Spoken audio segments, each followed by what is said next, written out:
nombre es Ivette Triana. Estoy con la pregunta número 1. ¿Qué es inclusión?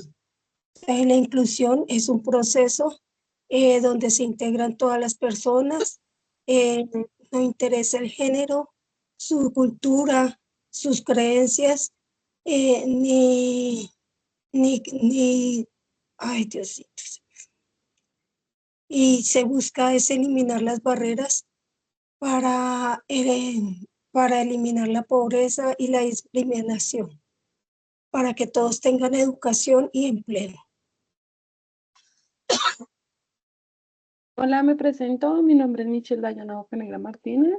A mí me correspondió la pregunta número 2, que dice cuál considera que el principal aporte desde mi vivencia diaria para la inclusión social. Entonces, para mí es muy importante aportar también hasta que cada persona permita en mi entorno. Sería ayudando a poner en práctica y promover el respeto, la empatía, la solidaridad de las diferentes personas en nuestro entorno, como ideas, culturas, religiones, identidades y formas de vivir de cada persona. Entonces, escuchar con empatía sin juzgar y sin tener prejuicios a cada persona, reconocer y valorar la personalidad y función de cada persona que tienen, educar y educarme para actuar de forma más consciente y justa hacia ciertas acciones de nuestro entorno y ayudar y cuestionar las actitudes discriminatorias e incluyentes que están habitualmente en casa o en nuestro ámbito laboral.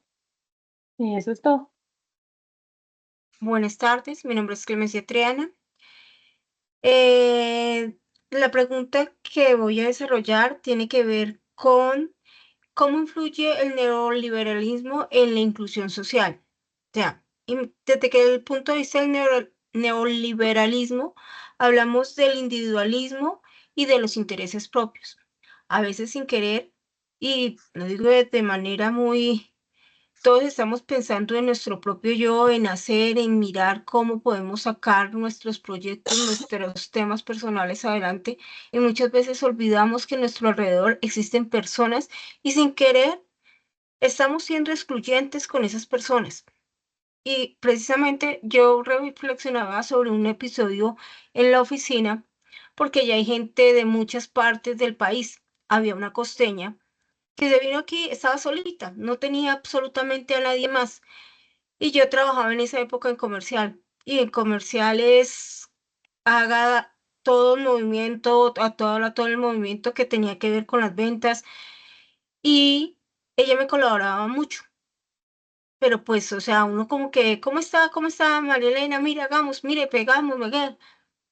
Y después, ya un día cuando, en esa época yo estaba estudiando el pregrado, cuando un día salimos todas a almorzar y ella en el almuerzo nos dijo, hay días en que yo estoy tan sola, que no hablo con absolutamente nadie.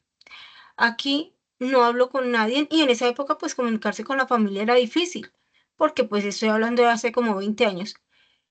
Ese día, cuando ella nos dijo eso, no solamente a mí, sino a todos nuestros compañeros, todos nos quedamos así como pasmados y de ver cómo un entorno influye y sin querer la estábamos excluyendo. Y eso hizo una reflexión muy grande en nosotros y nosotros teníamos, ahí sí empezamos por lo menos cada tercer día, tomábamos un tinto y cuéntenos cómo vamos, cómo estamos, porque eso fue un llamado a que no podría estar primando el trabajo o las cosas diferentes a que todos somos humanos, todos somos seres humanos y todos teníamos que escucharnos de los unos a los otros. Esa fue lo que nos pasó con ella y eso fue una, o sea, por eso escogí yo este tema, me pareció como tan especial ese diario vivir que sin darnos cuenta excluimos a los compañeros. Bueno, bienvenidos y bienvenidas a este eh, pequeño podcast de Voces que incluye un espacio de reflexión sobre la construcción de entornos laborales más justos. Mi nombre es Jason Páez, lo cual asumí la pregunta número 4. ¿Cuál es el rol que como profesionales decidimos asumir frente al proceso de inclusión social de nuestros clientes y compañeros de trabajo. Antes de responder esta pregunta, quiero invitarlos a pensar en una frase que dice: no hay justicia social global sin justicia cognitiva, ¿sí? Dentro de este parámetro, nosotros como profesionales se nos van a abrir muchísimas oportunidades, muchas veces también de liberar grupos, y desafortunadamente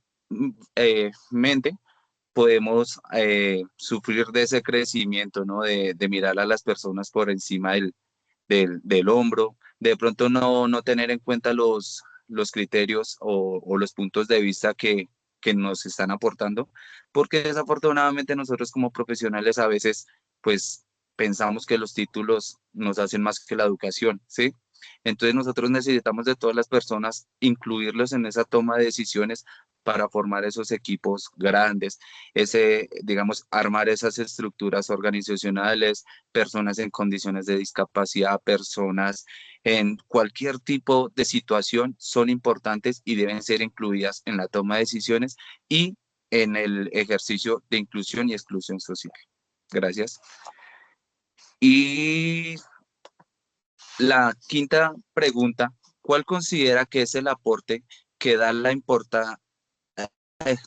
la impronta unadista en su proceso de formación al comprender y posibilitar la inclusión social?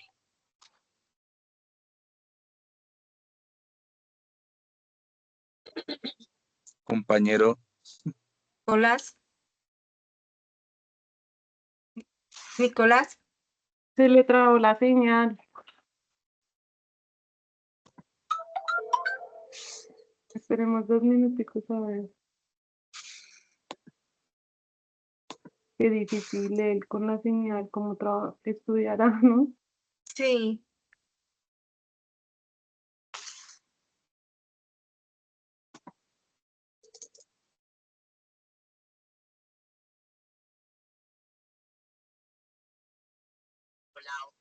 Hola, Nicolás. No se escucha. Tiene el micrófono apagado, Nicolás. Nicolás, tiene el micrófono. Disculpe. Mi nombre es Nicolás Cleves, yo soy agrónomo y en respuesta a la pregunta 5, puede haber, por ejemplo, mucha exclusión social, lo rural versus tenemos que mejorar mucho con el tema del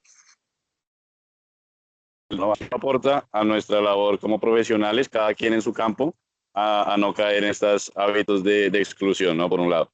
Y por el otro, creo que también a mí personalmente me ayuda a entender que la exclusión no solo son actitudes o faltas de oportunidades, sino también es no entender que a veces las poblaciones necesitan es un reconocimiento en sus propios términos, de sus saberes, de sus formas de vida, ¿no? No necesariamente volverse como la mayoría de la población, ¿no? Eso es mi aporte, muchas gracias.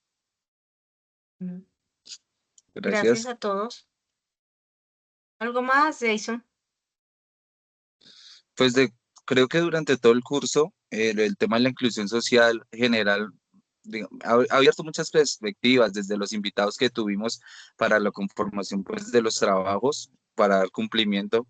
Y muchas veces pensamos que la inclusión simplemente era incluir a gente en condiciones de discapacidad, no. Inclusión es una terminología muy grande que abarca desde los pensamientos, desde las religiones, de todo el tipo de acciones pues que estamos sujetos en la humanidad. Entonces yo creo que de parte, digamos, de conclusión de parte mía, la inclusión social se debe volver es más allá de una ciencia que las universidades deben fortalecer mucho, porque desafortunadamente a veces hay profesionales que salimos y pensamos que no la sabemos todo y no necesitamos de más gente.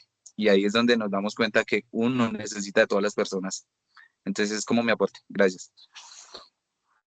¿Alguien más?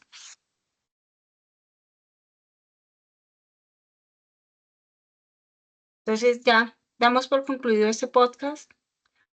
Agradecemos a todos y a la profesora en especial que ha tenido mucha paciencia con nosotros, nos ha sabido sobrellevar y llevado de la mano para que podamos tener más conocimientos y interpretar mejor esta palabra o estas dos palabras que a veces uno las ve por el lado normativo, pero son más que dos palabras normativas, influyen en el tema humano de toda la sociedad.